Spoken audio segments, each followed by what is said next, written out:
बिस्मिल्लाहिर्रहमानिर्रहीम, अस्सलाम वालेकुम। आप देख रहे हैं हमारे यूट्यूब चैनल और मैं मोहम्मद हारून शिनवारी हूँ। नाजरीन, आज की इस व्लॉग में तीन इंतहाई अहम बातें हम डिस्कस करने जा रहे हैं। सबसे पहले हम डिस्कस करेंगे राना सनाउल्लाह साहब ने एक बड़ा स्टेटमेंट दिया हुआ है, उस पर हम बात करेंगे। दूसरी हम बात करेंगे पंजाब असम्बली के हवाले से अदालत का बड़ा फैसला आया हुआ है, उस पर हम बात करेंगे। तीसरी हम बात करेंगे GHQ ने जो है वो माजरत कर ली है। और आखिर में हम बात करेंगे मोनिस इलाही का जो करीबी दोस्त अगवा कर दिया गया था, उसको जो है वो बाजियाब कराया गया है, उसको घर पहुंच चुके हैं, उस पर जो है हम बात करने जा रहे हैं। तो सबसे पहले आते हैं राना सनाउल्लाह साहब की स्टेटमेंट पर। राना सनाउल्लाह साहब ने स्टेटमेंट दिया हुआ है कि पंजाब की हुकूमत वापस लेके इस्लामाबाद जाऊंगा, यानी तब तक मैं इस्लामाबाद नहीं जाऊंगा जब तक मैंने पंजाब में दोबारा यानी मुस्लिम लीग नून या PDM की हुकूमत ना लाई हो, तब तक मैं लाहौर में रहूंगा और मैं पंजाब की जो है वो जो अंदर जो है वो इलेक्शन कराऊंगा और फिर मैं जाऊंगा इस्लामाबाद के अंदर। तो इस वक्त जो है वो बड़ा फैसला हुआ है। बताया गया है कि CM यानी वज़ीर-ए-आला पंजाब परवेज़ इलाही को जो है वो 20 से 22 दिन दिए गए थे। ये राना सनाउल्लाह साहब कह रहे हैं, वो स्टेटमेंट बता रहे हैं कि पंजाब के वज़ीर-ए-आला परवेज़ इलाही साहब को 20 से 22 दिन मिले थे। अदालत ने परवेज़ इलाही को बड़ा रिलीफ दिया हुआ है, जो पंजाब अवाम के साथ बड़ा जो है वो बहुत जो है वो महंगा पड़ चुका है। ये 20 से 22 दिन जो उसको दी गई है, रोजाना की बुनियाद पे वो हजारों यानी अरबों जो रुपए जो है वो करप्शन करती है। हमारी अदालत से इस्तिस्ता है, हमारे अदालत से दरख्वास्त है कि केस का फैसला जल्दी करे ताकि अक़लियती हुकूमत पंजाब पर ना रह सके।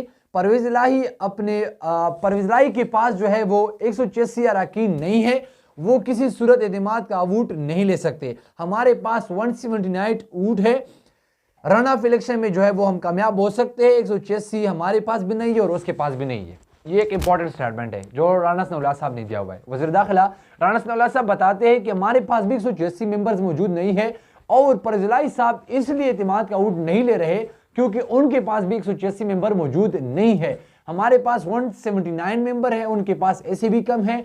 अगर दोनों के पास 186 मेंबर मौजूद नहीं है तो जाहिर सी बात है फिर रन ऑफ इलेक्शन जो है वो होगा और रन ऑफ इलेक्शन में जो है वो हम कामयाब हो जाएंगे। ये कह रहे राना सनाउल्लाह साहब।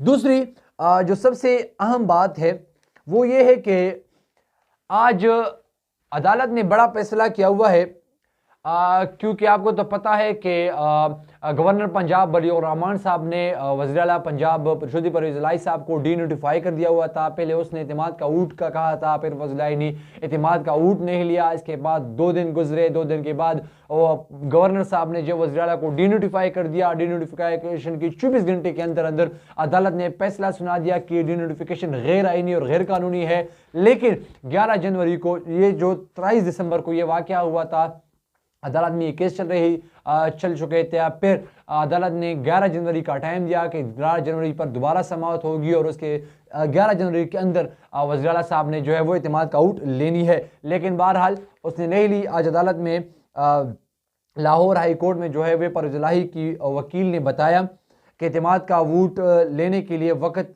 दरकार है, हमें एक तारीख मुकर्रर करे। यानी एतमाद का वोट जितना टाइम उसने आपने दिया था ये इंतहाई कम है। लाहौर हाई कोर्ट की जो जस्टिस आबिद अजीज़ की सरबराही में 5 रुकनी बेंच जो है वो तश्कील की गई थी। इसके साथ साथ जो है वो P मिलन के साइड से वज़ीर दाखिला राना सनाउल्लाह साहब, इसके साथ साथ राना मशहूद साहब और इसके साथ साथ ताहिर खलील साहब भी पेश हुए, यानी मुस्लिम लीग साइड से वो पेश हुए। अदालत लाहौर हाई कोर्ट ने जो है वो कहा कि मामला अभी तक हल नहीं हुआ, जिस पर परवेज़ इलाही की वकील ने कहा कि तमाम जो है वो अदालत में हल मसले जो है वो अदालत में हल होंगे। अदालत ने पूछा अब क्या पोजीशन है, जिस पर गवर्नर पंजाब वलीउर रहमान साहब की वकील ने कहा कि अदालत ने उनको बहुत वक्त दिया, यानी परवेज़ इलाही को अदालत ने बहुत वक्त दिया। अब इनको जो है वो एक नुक्ता जो है वो पकड़ रहे, वो बता रहे कि मुनासिब वक्त नहीं रहा। अदालत ने जो है वो एतमाद वोट का कहा, लेकिन अभी तक वज़ीर-ए-आला साहब ने जो एतमाद का वोट नहीं लिया। ये इस बयान था वलीउर रहमान साहब की जो वकील है उसका। इसके बाद जो है अब आपके पास वक्त ज़्यादा, अब आपके पास जो है वो वक्त जो है वो कम थी। जो पंजाब की वज़ीर आला साहब की वकील है उसने बताया, अदालत ने कहा कि परवेज़ इलाही के पास अब आखिर में जो है वो, जब मैं इस वक्त व्लॉग रिकॉर्ड कर रहा हूँ, इस वक्त तक अदालत ने फैसला सुना है कि परवेज़ इलाही के पास जो है वो 24 घंटे है, उनको 24 घंटे के अंदर एतमाद का वोट लेने होगा। यानी 24 घंटे के अंदर अंदर वो एतमाद का वोट ले। अगर 24 घंटे में उसके एतमाद का वोट नहीं लिया तो फिर जो है वो पता चल जाएगा। मेरे ख्याल में दोनों इस बात से डरते हैं।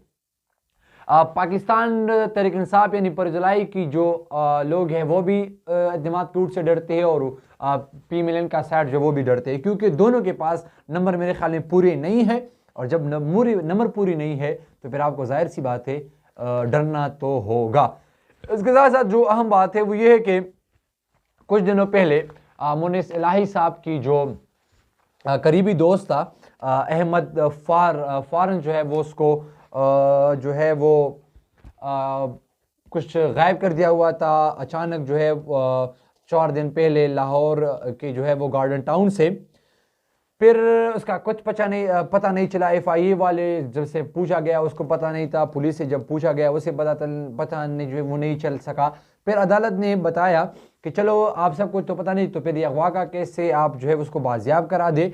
आज जो है वो 4 दिन के बाद वो अचानक अपने घर को जो है वो पहुंच चुका है। ये इंटरेस्टिंगली ये वो घर पहुंच चुके हैं। उसने जो है वो लाहौर हाई कोर्ट ने CCPO को हुक्म दिया हुआ था कि आप जो है वो इसको बाजियाब कराए, और कल रात जो है वो अपने घर पहुंच चुके हैं। अब इससे पता चल जाता है कि कौन इस केस में मुलव्विस थे।